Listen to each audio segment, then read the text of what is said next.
today's video we're going to discuss pitching.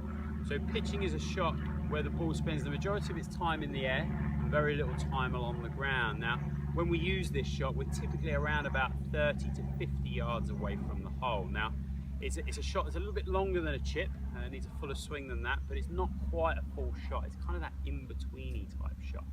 Now the type of club that we need is something with quite a bit of loft. So a pitching wedge or a sand wedge is ideal to give us the elevation that we actually require. So to talk about basic setup position, so much like chipping, we're going to need to hold down the club, but we're not quite as far. We need to be more sort of in the middle of the grip. Okay. Now with the stance, again, we said with chipping we need to be quite narrow, but we're going to be slightly wider than that. Not quite shoulder width apart, but just slightly under shoulder width apart to provide us with that little bit of stability. Okay. Now, once we're in this position, what we want to do is we just want to tip a little bit of weight forward. So we want 60% of our body weight just leaning towards the target. And we want the ball very much in the middle. Now with these two aspects, it's really going to encourage the club and the sole of the club to really kind of slide underneath the ball and provide us with that elevation.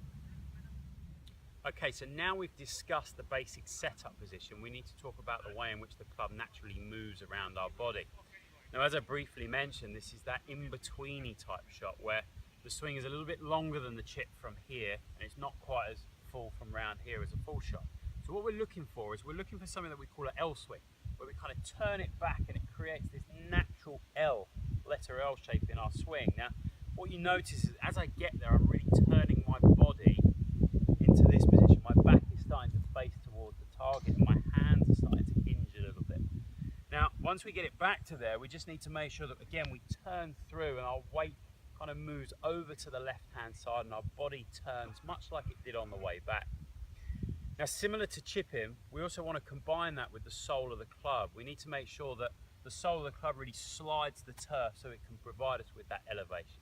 So let's see what we can do.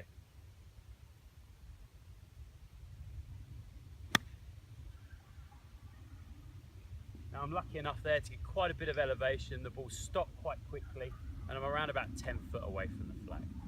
Get some practice in and we look forward to catching up with you guys soon.